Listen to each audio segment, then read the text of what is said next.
ಹರ್ಷ ಕೊಲೆಯಾದ ನಂತರ ಶಿವಮೊಗ್ಗದಲ್ಲಿ ಪ್ರಕ್ಷುಬ್ಧ ವಾತಾವರಣ ನಿರ್ಮಾಣವಾಗಿರುವಂಥದ್ದು ನಿಮಗೂ ಕೂಡ ತೋರಿಸ್ತಾ ಇದ್ವಿ. ನೇರ ದೃಶ್ಯಾವಳಿಗಳು ಯಾವ ರೀತಿಯಾಗಿ ಬಿಗುವಿನ ವಾತಾವರಣ ನಿರ್ಮಾಣವಾಗಿದೆ ಶಿವಮೊಗ್ಗದಲ್ಲಿ ಅನ್ನುವಂಥದ್ರ ಬಗ್ಗೆ. ಶಿವಮೊಗ್ಗದಲ್ಲಿ ಹರ್ಷ ಪಾರ್ಥಿವ ಶರೀರದ ಮೆರವಣಿಗೆ ಆಗ್ತಾ ಇದೆ.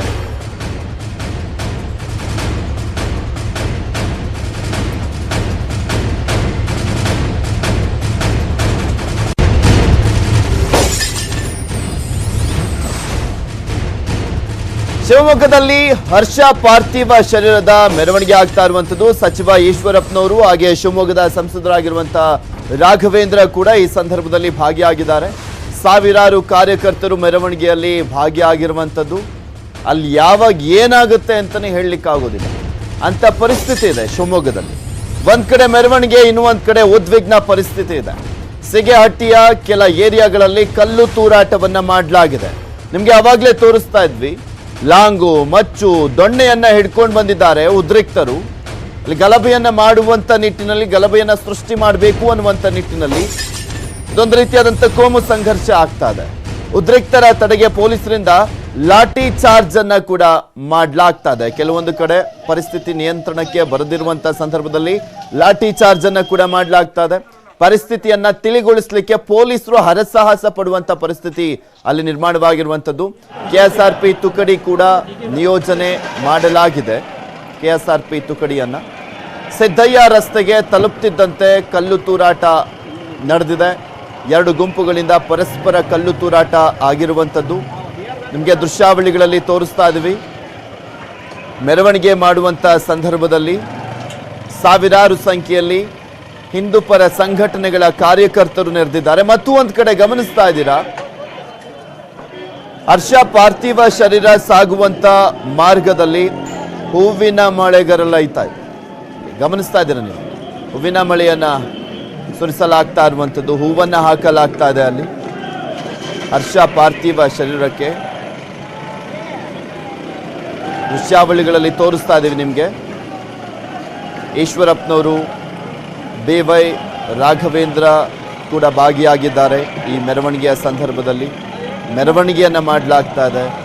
ಸಾವಿರಾರು ಸಂಖ್ಯೆಯಲ್ಲಿ ಹಿಂದೂಪರ ಸಂಘಟನೆಗಳ ಕಾರ್ಯಕರ್ತರು ಸೇರ್ಕೊಂಡಿದ್ದಾರೆ. ಅಲ್ಲಿ ಜೈಕಾರವನ್ನು ಕೂಗಲಾಗ್ತಾ ಇದೆ, ಘೋಷಣೆಗಳನ್ನು ಕೂಗಲಾಗ್ತಾ ಇದೆ. ಜೈ ಶ್ರೀರಾಮ್ ಅನ್ನುವಂಥ ಘೋಷಣೆ ಮೊಳಗ್ತಾ ಇದೆ. ಭಾರತ್ ಮಾತಾ ಕಿ ಜೈ ಅನ್ನುವಂಥ ಘೋಷಣೆಯನ್ನ ಕೂಗಲಾಗ್ತಾ ಇರುವಂಥದ್ದು. ಹರ ಹರ ಮಹಾದೇವ ಅನ್ನುವಂಥ ಘೋಷಣೆಯನ್ನ ಕೂಗಲಾಗ್ತಾ ಇದೆ. ಹರ್ಷ ಸಾವನ್ನಪ್ಪಿದ ನಂತರ ಶಿವಮೊಗ್ಗದಲ್ಲಿ ಬಿಗುವಿನ ವಾತಾವರಣ ನಿರ್ಮಾಣವಾಗಿರುವಂಥದ್ದು. ಅದನ್ನ ಕಂಟ್ರೋಲ್ ಮಾಡುವಂತ ನಿಟ್ಟಿನಲ್ಲಿ ಪೊಲೀಸರು ಕೂಡ ಹರಸಾಹಸ ಪಡುವಂತ ಪರಿಸ್ಥಿತಿ ನಿರ್ಮಾಣವಾಗಿದೆ. ಈ ರೀತಿಯಾಗಿ ಆಗಬಾರದು ಅನ್ನುವಂತ ಒಂದು ಕಾರಣಕ್ಕೋಸ್ಕರನೇ 144 ಸೆಕ್ಷನ್ ಅನ್ನ ಜಾರಿ ಮಾಡಲಾಗಿತ್ತು. 144 ಸೆಕ್ಷನ್ ಅನ್ನ ಶಿವಮೊಗ್ಗ ನಗರದಾದ್ಯಂತ ಜಾರಿ ಮಾಡಲಾಗಿತ್ತು. ಆದರೆ ಅಲ್ಲಿ ಪರಿಸ್ಥಿತಿ ಕೈ ಮೀರಿ ಹೋಗ್ತಾ ಇದೆ. ನಿಮಗೆ ತೋರಿಸ್ತಾ ಇದ್ವಿ, ಮಧ್ಯಾಹ್ನದಿಂದನೂ ಕೂಡ ಗಮನಿಸ್ತಾ ಇದ್ದಾರೆ. 12 ಗಂಟೆಯ ನಂತರ ಯಾವ ರೀತಿಯಾಗಿ ಪರಿಸ್ಥಿತಿ ವಿಕೋಪಕ್ಕೆ ತಿರುಗಿತು. ಬೈಕ್ಗಳಿಗೆ ಬೆಂಕಿಯನ್ನು ಹಚ್ಚಲಾಯಿತು, ಮನೆಗಳಿಗೆ ಕಲ್ಲು ತೂರಾಟವನ್ನು ಮಾಡಲಾಯಿತು.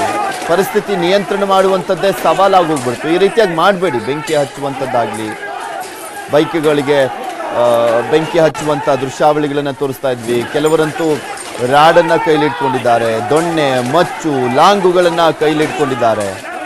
ಲಾಠಿ ಚಾರ್ಜ್ ಆಗ್ತಾ ಇರುವಂಥದ್ದನ್ನ ಕೂಡ ನಿಮಗೆ ತೋರಿಸ್ತಾ ಇದ್ದೀವಿ. ಯಾಕೆಂದ್ರೆ ಪೊಲೀಸರಿಗೆ ಅಲ್ಲಿ ಪರಿಸ್ಥಿತಿಯನ್ನ ನಿಯಂತ್ರಣ ಮಾಡಲಿಕ್ಕೆ ಕಷ್ಟ ಸಾಧ್ಯ ಆಗುವಂತ ಪರಿಸ್ಥಿತಿ ನಿರ್ಮಾಣವಾಗ್ತಾ ಇದೆ.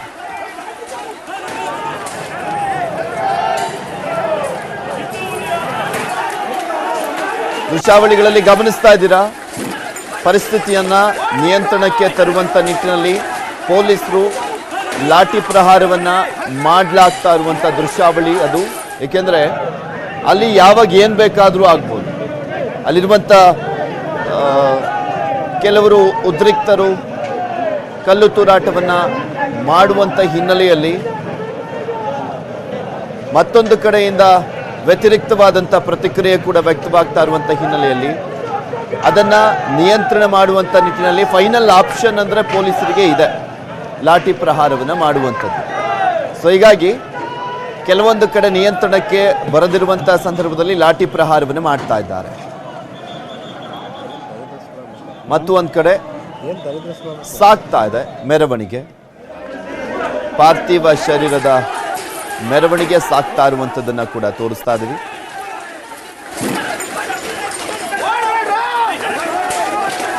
ಗಮನಿಸ್ತಾ ಇದ್ದೀರಾ, ಅಲ್ಲಿ ವ್ಯಾನ್ಗಳಿಗೆ, ಕೆಲವೊಂದು ಗಾಡಿಗಳಿಗೆ ಬೆಂಕಿಯನ್ನ ಹಚ್ಚಲಾಗಿದೆ. ಸುಟ್ಟು ಕರಕಲಾಗೋಗಿದ್ದಾವೆ ಗಾಡಿಗಳು. ಬೈಕ್ಗಳಿಗೂ ಕೂಡ ಬೆಂಕಿಯನ್ನ ಹಚ್ಚಲಾಗಿರುವಂಥದ್ದು. ಸಂಪೂರ್ಣವಾಗಿ ಹಾನಿಗೊಳಗಾಗಿದೆ ಆ ಬೈಕ್ಗಳು. ಬೈಕಿಗೆ ಬೆಂಕಿ ಹಚ್ಚಿರುವಂಥದ್ದನ್ನ ಕೂಡ ನೋಡ್ತಾ ಇದ್ದೀರಾ. ಪರಿಸ್ಥಿತಿ ಕೈ ಮೀರಿದಂಥ ಸಂದರ್ಭದಲ್ಲಿ ಈ ರೀತಿಯಾದಂಥ ಘಟನೆ ಅಲ್ಲಾಗಿದೆ ಶಿವಮೊಗ್ಗದಲ್ಲಿ. ಸೊ ಹೀಗಾಗಿನೇ 144 ಸೆಕ್ಷನ್ ಜಾರಿ ಇದೆ. ಅದರ ಜೊತೆಗೆ KSRP ತುಕಡಿಗಳನ್ನು ಕೂಡ ನಿಯೋಜನೆ ಮಾಡಲಾಗ್ತದೆ. ಬೂದಿ ಮುಚ್ಚಿದ ಕೆಂಡದಂತಿದೆ ಶಿವಮೊಗ್ಗ. ಇನ್ನ ಪಾರ್ಥಿವ ಶರೀರ ಸಾಕ್ತಾ ಇರುವಂತ ಮಾರ್ಗಗಳಲ್ಲೂ ಕೂಡ ಸಾಕಷ್ಟು ಕಟ್ಟೆಚ್ಚರವನ್ನ ವಹಿಸಲಾಗ್ತಾ ಇದೆ. ಆದರೂ ಕೂಡ ಕೆಲವೊಂದು ಕಡೆ ಕಲ್ಲು ತೂರಾಟ ಆಗ್ತಾ ಇದೆ. ಸಚಿವ ಹಾಗೆ ಸ್ಥಳೀಯ ಶಾಸಕ ಈಶ್ವರಪ್ಪನವರು ಅವರು ಮೆರವಣಿಗೆಯಲ್ಲಿ ಸಾಕ್ತಾ ಇದ್ದಾರೆ. ಇನ್ನು ಸ್ಥಳೀಯ ಸಂಸದರು ಯಡಿಯೂರಪ್ಪನವರ ಪುತ್ರ BY ರಾಘವೇಂದ್ರ ಕೂಡ ಭಾಗಿಯಾಗಿದ್ದಾರೆ. ಈ ಮೆರವಣಿಗೆಯ ಸಂದರ್ಭದಲ್ಲಿ ಮನವಿಯನ್ನು ಮಾಡ್ಕೊಳ್ತಾ ಇದ್ರು ಈಶ್ವರಪ್ಪನವರು. ಅವಾಗಲೇ ತೋರಿಸ್ತಾ ಇದ್ವಿ, ಸರ್ ನಿಮ್ಗಿಂತ ರೋಷ ನಮಗೂ ಕೂಡ ಇದೆ, ಆದರೆ ಕಾನೂನಿನ ಪ್ರಕಾರ ಹೋಗ್ಬೇಕಾಗಿದೆ. ಕೆಲವರು ಎನ್ಕೌಂಟರ್ ಮಾಡಬೇಕು ಆರೋಪಿಗಳನ್ನ ಅಂತ ಆಗ್ರಹಿಸ್ತಾ ಇದ್ರು. ಹಾಗೆಲ್ಲ ಮಾಡ್ಲಿಕ್ಕೆ ಆಗೋದಿಲ್ಲ, ಕಾನೂನಿನ ಪ್ರಕಾರ ಹೋಗ್ಬೇಕಾಗತ್ತೆ. ಅವರನ್ನ ಅರೆಸ್ಟ್ ಮಾಡಿ ಸರಿಯಾದಂಥ ಕ್ರಮವನ್ನ ಕೈಗೊಳ್ತೀವಿ ನಾವು ಅಂತ ಹೇಳ್ತಾ ಇದ್ರು ಈಶ್ವರಪ್ಪನವರು. ಯಾರು ಕಲ್ಲು ತೂರಾಟವನ್ನ ಮಾಡಬೇಡಿ, ಶಾಂತಿ ಸುವ್ಯವಸ್ಥೆಯನ್ನ ಕಾಪಾಡೋಣ, ಶಾಂತಿಯಿಂದ ಅಂತ್ಯಕ್ರಿಯೆಯನ್ನ ಮಾಡೋಣ, ನಾವೆಲ್ಲರೂ ಕೂಡ ಅದಕ್ಕೆ ಸಹಕಾರವನ್ನ ಕೊಡಿ ಅಂತ ಕೇಳ್ತಾ ಇದ್ರು ಈಶ್ವರಪ್ಪನವರು. ರಾಘವೇಂದ್ರ ಅವರು, ಮೋದಿ ಅವರು ಹೇಳಿದ್ದಾರೆ, ಯಡಿಯೂರಪ್ಪನವರು ಹೇಳಿದ್ದಾರೆ, ಮುಖ್ಯಮಂತ್ರಿ ಬೊಮ್ಮಾಯಿ ಅವರು ಕೂಡ ಹೇಳಿದ್ದಾರೆ ಶಾಂತಿಯನ್ನ ಕಾಪಾಡುವಂತ ನಿಟ್ಟಿನಲ್ಲಿ ಮುಂದಾಗಬೇಕಾಗಿದೆ ಅಂತ. ನಾವೆಲ್ಲರೂ ಕೂಡ ಅವ್ರ ಮಾತಿಗೆ ಬೆಲೆಯನ್ನ ಕೊಡೋಣ ಅಂತ ಈಶ್ವರಪ್ಪನವರು ಜಸ್ಟ್ 1 hour ಬ್ಯಾಕ್ ಮಾತನಾಡುವಂತ ಸಂದರ್ಭದಲ್ಲಿ ಹೇಳ್ತಾ ಇದ್ರು. ಕಾರ್ಯಕರ್ತರಲ್ಲಿ ಮನವಿಯನ್ನ ಮಾಡ್ಕೊಳ್ತಾ ಇದ್ರು.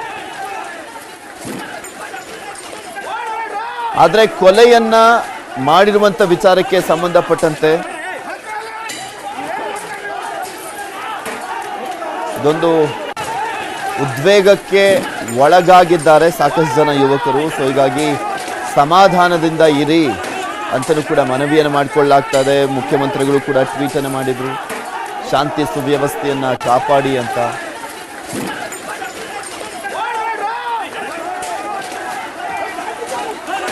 ಆ ಆರೋಪಿಗಳನ್ನ ಬಂಧಿಸುವಂತ ನಿಟ್ಟಿನಲ್ಲಂತೂ ಸರ್ಕಾರ ಅಂದ್ರೆ ಪೊಲೀಸ್ ಇಲಾಖೆ ತನಿಖೆಯನ್ನ ಚುರುಕುಗೊಳಿಸಿದೆ, ತನಿಖೆಯನ್ನ ಮಾಡಲಾಗ್ತಾ ಇದೆ.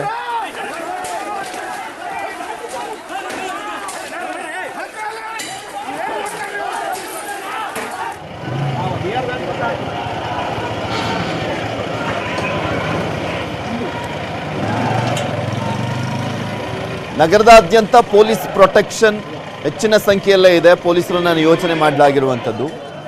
ಹರ್ಷ ಅಂತಿಮ ಯಾತ್ರೆಯ ಸಂದರ್ಭದ ನೇರ ದೃಶ್ಯಾವಳಿಯನ್ನು ಕೂಡ ನಿಮಗೆ ತೋರಿಸ್ತಾ ಇದ್ದೀವಿ.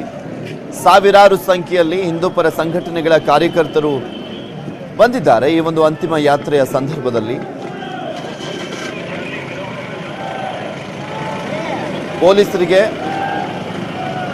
ಯಾವುದೇ ರೀತಿಯಾದಂಥ ಅಹಿತಕರ ಘಟನೆ ಆಗಬಾರ್ದು ಅನ್ನುವಂಥದ್ದನ್ನ ಕಾಪಾಡಿಕೊಳ್ಳುವಂಥ ನಿಟ್ಟಿನಲ್ಲಿ ಶಾಂತಿ ಸುವ್ಯವಸ್ಥೆಯನ್ನು ಅದೇ ಸವಾಲಾಗಿದೆ. ಇಲ್ಲಿ ಮಾರ್ಗದುದ್ದಕ್ಕೂ ಕೂಡ ಹೆಚ್ಚಿನ ಭದ್ರತೆಯನ್ನ ಕೊಡಲಾಗಿದ್ದರೂ ಕೂಡ ಒಂದ್ ಕಡೆ ಅಂತಿಮ ಯಾತ್ರೆ ಸಾಗ್ತಾ ಇದ್ರೆ ಮತ್ತು ಒಂದ್ ಕಡೆ ಉದ್ವಿಗ್ನ ಪರಿಸ್ಥಿತಿ ನಿರ್ಮಾಣವಾಗಿರುವಂಥದ್ದು.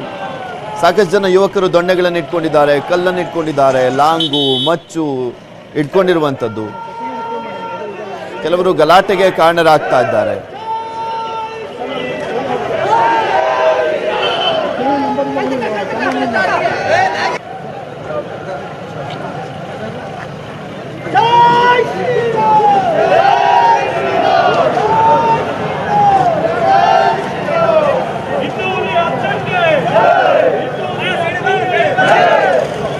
ಘೋಷಣೆಗಳನ್ನು ಗಮನಿಸ್ತಾ ಇದ್ದೀರಾ. ಹಿಂದೂ ಹುಲಿ ಹರ್ಷಂಗೆ ಅಂತ ಘೋಷಣೆಯನ್ನ ಕೂಡ ಕೂಗಲಾಗ್ತಾ ಇದೆ. ಸಾಮಾಜಿಕ ಜಾಲತಾಣದಲ್ಲಿ ಹರ್ಷನ ಹೆಸರು ಇರುವಂಥದ್ದು ಹಾಗೇನೆ ಹಿಂದೂ ಹರ್ಷ ಅಂತಾನೆ ತನ್ನ ಹೆಸರನ್ನ ಬರ್ಕೊಂಡಿರುವಂಥದ್ದು ಹರ್ಷ ತನ್ನ ಸಾಮಾಜಿಕ ಜಾಲತಾಣದ ಅಕೌಂಟ್ನಲ್ಲಿ.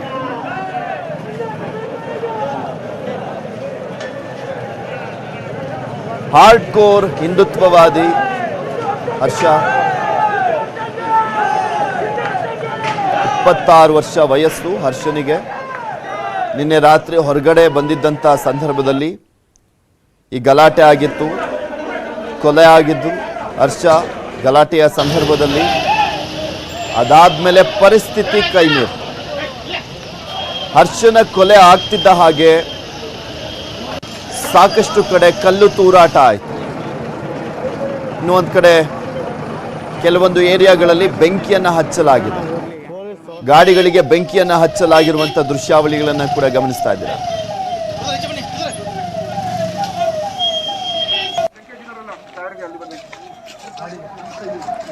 ಶಿವಮೊಗ್ಗದಲ್ಲಿ ಆತಂಕದ ವಾತಾವರಣ ನಿರ್ಮಾಣವಾಗಿದೆ.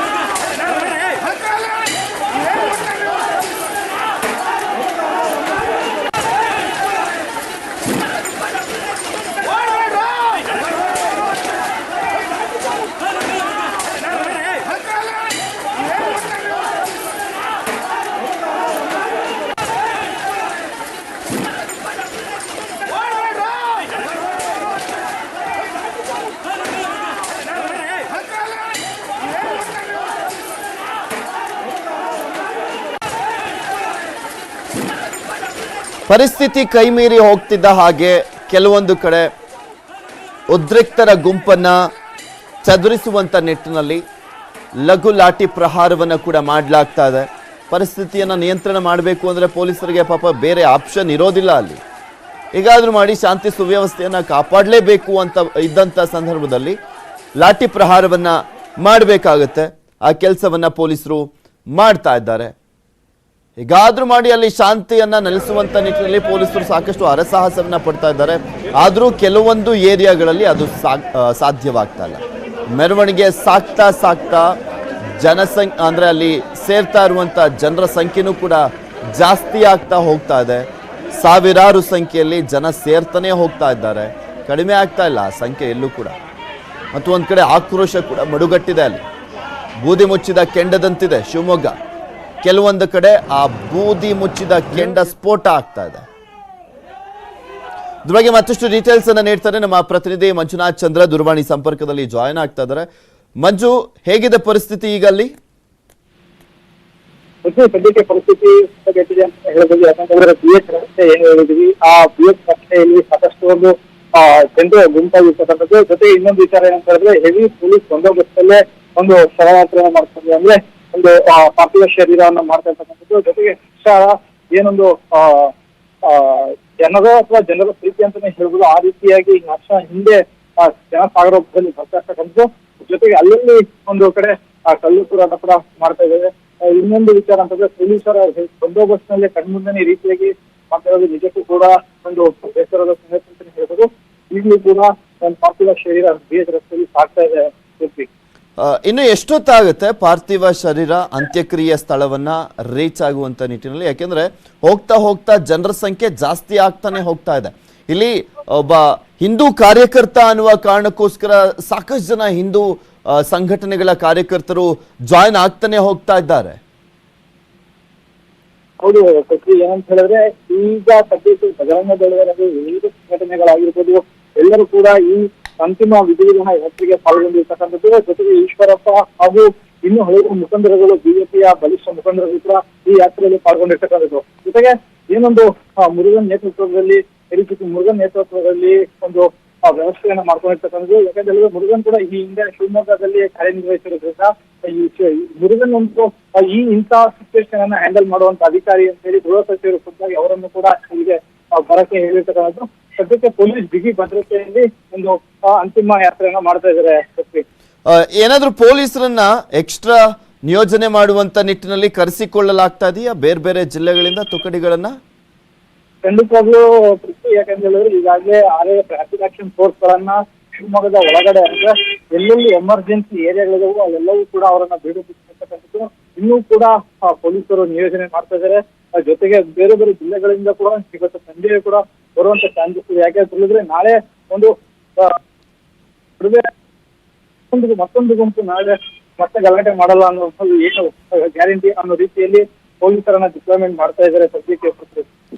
ಈಗ ಮೆರವಣಿಗೆ ಸಾಕ್ತಾ ಕೆಲವೊಂದು ಏರಿಯಾಗಳಲ್ಲಿ ಗಲಾಟೆ ಆಗುವಂತ ಚಾನ್ಸಸ್ಗಳು ಕೂಡ ಇರ್ತವೆ ಮಂಜು. ಅಂತ ಏರಿಯಾಗಳಲ್ಲಿ ಅಂದ್ರೆ ಮೆರವಣಿಗೆ ಸಾಕ್ತಾ ಇರುವಂತಹ ಮಾರ್ಗ ಮಧ್ಯದಲ್ಲಿ ಹೇಗೆ ಪ್ರೊಟೆಕ್ಷನ್ ಅನ್ನು ಕೊಟ್ಟಿದ್ದಾರೆ ಅಂತ? ಸದ್ಯಕ್ಕೆ ಇಲ್ಲಿ ಅಂದ್ರೆ ಸಿಚುವೇಶನ್ ತುಂಬಾ ವರ್ಸ್ಟ್ ಆಗಿದೆ ಅಂತ ಹೇಳ್ಬೋದು. ಯಾಕಂತ ಹೇಳಿದ್ರೆ ಅಲ್ಲಿ ಒಂದು ಕಲ್ಲು ತೂರಾಟ ನಡೀತಾನೆ ಇದೆ. ಎಲ್ಲ ರೀತಿಯ ವ್ಯವಸ್ಥೆಗಳನ್ನ ಅಲ್ಲಲ್ಲಿ ಮಾತ್ರ ಒಂದು ಈ ರೀತಿಯ ಘಟನೆ ನಡೀತಾ ಇರತಕ್ಕಂಥದ್ದು. ಓಕೆ, ಥ್ಯಾಂಕ್ ಯು ಮಂಜು ನಿಮ್ಮೆಲ್ಲ ಡೀಟೇಲ್ಸ್ಗಾಗಿ. ಹೀಗೆ ದೃಶ್ಯಾವಳಿಗಳಲ್ಲಿ ತೋರಿಸ್ತಾ ಇದೀವಿ, ಮೆರವಣಿಗೆ ಸಾಕ್ತಾ ಇದೆ. ಮೆರವಣಿಗೆ ಸಾಕ್ತಾ ಇರುವಂತ ಸಂದರ್ಭದಲ್ಲಿ ಸಾಕಷ್ಟು ಜನ ಸೇರ್ಕೊಳ್ತಾ ಇದ್ದಾರೆ. ಯಾಕೆಂದ್ರೆ ಕೆಲವೊಂದು ಸಲ ಸಂಘಟನೆಯ ಒಬ್ಬ ವ್ಯಕ್ತಿ ಯಾರಾದರೂ ಸತ್ತಂತ ಸಂದರ್ಭದಲ್ಲಿ ತಮ್ಮ ಒಗ್ಗಟ್ಟನ್ನ ಪ್ರದರ್ಶನ ಮಾಡುವಂತ ನಿಟ್ಟಿನಲ್ಲೂ ಕೂಡ ಸಾಕಷ್ಟು ಸಂಖ್ಯೆಯಲ್ಲಿ ಜನ ಸೇರ್ತಾರೆ. ಅಲ್ಲಿ ನಮ್ಮ ಒಗ್ಗಟ್ಟು ಹೇಗಿದೆ ಅಂತ ತೋರಿಸ್ಬೇಕು ಅಂತಲೂ ಕೂಡ ಕೆಲವೊಂದು ಉದ್ದೇಶ ಇರುತ್ತೆ. ಸೊ ಹೀಗಾಗಿನೇ ಹರ್ಷ ಸತ್ತಂತ ಸಂದರ್ಭದಲ್ಲಿ ಗಮನಿಸ್ತಾ ಇದ್ದೀರಾ ನೀವು, ಸಾವಿರಾರು ಸಂಖ್ಯೆಯಲ್ಲಿ ಜನ ಸೇರ್ತಾನೆ ಹೋಗ್ತಾ ಇದ್ದಾರೆ. ಅಲ್ಲಿ ಹರ್ಷ ಇಷ್ಟು ದಿನ ಮಾಡಿದ್ದಂಥ ಒಂದು ಕೆಲಸ ಅನ್ನೋದರ ಜೊತೆಗೆ ಹಿಂದೂ ಪರ ಸಂಘಟನೆಯ ಕಾರ್ಯಕರ್ತ ಅನ್ನುವಂಥದ್ದು ಮೇನ್ ರೀಸನ್ ಆಗಿರುತ್ತಲ್ಲ. ಸೊ ಹೀಗಾಗಿ ಸಾಕಷ್ಟು ಸಂಖ್ಯೆಯಲ್ಲಿ ಜನ ಸೇರಿದ್ದಾರೆ. ಇಲ್ಲಿ ಹಿಂದೂ ಪರ ಸಂಘಟನೆಗಳು ಅಂತ ಬಂದಂತಹ ಸಂದರ್ಭದಲ್ಲಿ ಬಜರಂಗ ದಳ ಆಗಿರ್ಬೋದು, ವಿಶ್ವ ಹಿಂದೂ ಪರಿಷತ್ ಆಗಿರ್ಬೋದು, ಮತ್ತು ಒಂದ್ ಕಡೆ ಶ್ರೀರಾಮ ಸೇನೆಯವರಾಗಿರ್ಬೋದು, ಈ ರೀತಿಯಾಗಿ ಬಿಜೆಪಿ ಕಾರ್ಯಕರ್ತರುಗಳು ಕೂಡ ಸೇರ್ಕೊಂಡಿದ್ದಾರೆ. ಯಾಕಂದ್ರೆ ಸ್ಪೆಷಲಿ ಬಿಜೆಪಿಯ ನಾಯಕರಾಗಿರುವಂತ ಸಚಿವರಾಗಿರುವಂತ ಈಶ್ವರಪ್ಪನವರೇ ಅಲ್ಲಿ ಸಾಕ್ತಾ ಇದ್ದಾರೆ ಮೆರವಣಿಗೆಯ ಜೊತೆಗೆ. ಸಂಸದರಾಗಿರುವಂತ ರಾಘವೇಂದ್ರ ಯಡಿಯೂರಪ್ಪನವರು ಕೂಡ ಸಾಕ್ತಾ ಇರುವಂತದ್ದು. ಸೊ ಹೀಗಾಗಿ ಸಹಜವಾಗಿ ಆ ಪಕ್ಷದ ಕಾರ್ಯಕರ್ತರು ಕೂಡ ಜಾಯ್ನ್ ಆಗಿರ್ತಾರೆ. ಈಗ ಆ ದೃಶ್ಯಾವಳಿಗಳಲ್ಲಿ ತೋರಿಸ್ತಾ ಇದೀವಿ, ನೀವು ಕೂಡ ನೋಡ್ತಾ ಇದ್ದೀರಾ. ಅದೆಲ್ಲ ನೇರ ದೃಶ್ಯಾವಳಿಗಳು. ಈಶ್ವರಪ್ಪನವರು, ರಾಘವೇಂದ್ರ, BY ರಾಘವೇಂದ್ರ ಅವರು, ಕೆಲವು ಜನಪ್ರತಿನಿಧಿಗಳು, ನಗರಸಭೆ ಸದಸ್ಯರುಗಳು, ಇವರೆಲ್ಲರೂ ಕೂಡ ಅಲ್ಲಿ ಜಾಯ್ನ್ ಆಗಿದ್ದಾರೆ ಮೆರವಣಿಗೆಯ ಸಂದರ್ಭದಲ್ಲಿ.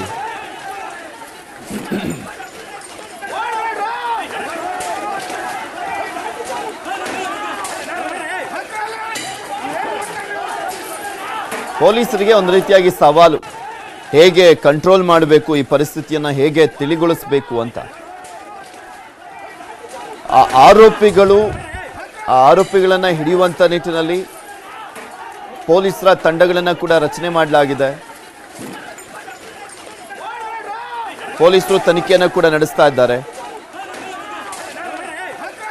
ಶಿವಮೊಗ್ಗದಲ್ಲಿ ಶಾಂತಿ ನೆಲೆಸಿತ್ತು, ಆದರೆ ಈಗ ಹರ್ಷನ ಕೊಲೆಯ ಮುಖಾಂತರ ಪ್ರಕ್ಷುಬ್ಧ ವಾತಾವರಣ ನಿರ್ಮಾಣವಾಗಿದೆ ಶಿವಮೊಗ್ಗ ಜಿಲ್ಲೆಯಲ್ಲಿ.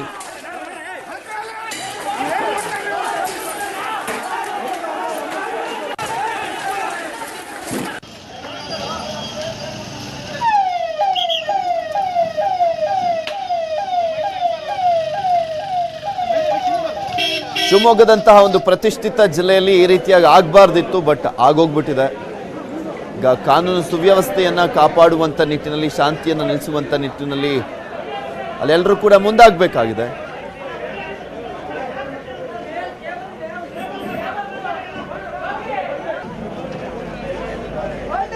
ಬಟ್ ಪರಿಸ್ಥಿತಿ ಮಾತ್ರ ತುಂಬಾ ವಿಕೋಪಕ್ಕೆನೆ ಹೋಗಿತ್ತು. ಕಮ್ಯುನಲ್ ವೈಲೆನ್ಸ್ ಆಗ್ಬಿಟ್ಟಿತ್ತು. ಆ ಸಂದರ್ಭದಲ್ಲಿ ಸಾಕಷ್ಟು ಜನ ದೊಣ್ಣೆ ಇಟ್ಕೊಂಡು, ರಾಡ್ ಇಟ್ಕೊಂಡು, ಮಚ್ಚು, ಲಾಂಗನ್ನ ಇಟ್ಕೊಂಡು ನಾವು ರೆಡಿ ಇದ್ದೀವಿ ಅಂತ ತೋರಿಸ್ಲಿಕ್ಕೆ ಕೆಲವರು ಹೋಗ್ತಾ ಇದ್ರು. ಪೊಲೀಸರಿಗೆ ಇದೇ ಸಮಸ್ಯೆ, ಅವರನ್ನ ನಿಯಂತ್ರಣ ಮಾಡುವಂತ ನಿಟ್ಟಿನಲ್ಲಿ. ಸೊ ಹೀಗಾಗಿನೇ ರ್ಯಾಪಿಡ್ ಫೋರ್ಸ್ಗಳನ್ನ ಕೂಡ ಕರೆಸಲಾಗಿದೆ. ಶಿವಮೊಗ್ಗಕ್ಕೆ ಸಾಕಷ್ಟು ಪೊಲೀಸ್ ತುಕಡಿಗಳನ್ನ ನಿಯೋಜನೆ ಮಾಡಲಾಗಿದೆ. KSRP ತುಕಡಿ ಆಗಿರ್ಬೋದು,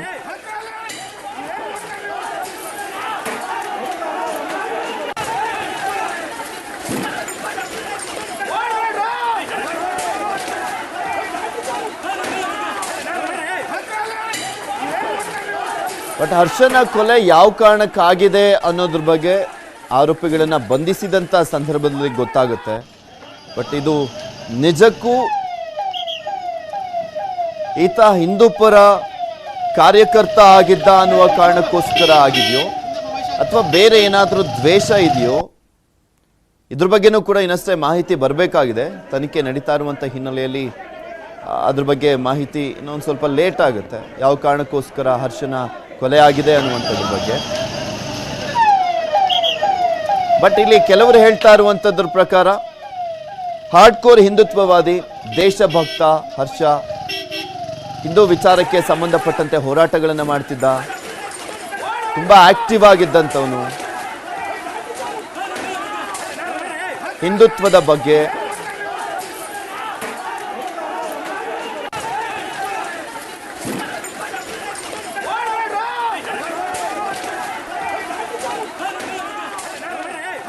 ಬೇಗ ಕ್ರಮವನ್ನ ಕೈಗೊಳ್ಳಬೇಕು ಅಂತಲೂ ಕೂಡ ಹಿಂದೂಪರ ಸಂಘಟನೆಗಳ ಕಾರ್ಯಕರ್ತರು ಆಗ್ರಹಿಸ್ತಾ ಇದ್ದಾರೆ. ಇವರ ಆಕ್ರೋಶದ ಕಟ್ಟೆ ಯಾವ ರೀತಿಯಾಗಿ ಹೊಡೆದಿತ್ತು ಅಂದ್ರೆ ಎನ್ಕೌಂಟರ್ ಮಾಡಬೇಕು ಆರೋಪಿಗಳನ್ನ ಅಂತ ಕೂಡ ಆಗ್ರಹಿಸ್ತಾ ಇದ್ರು.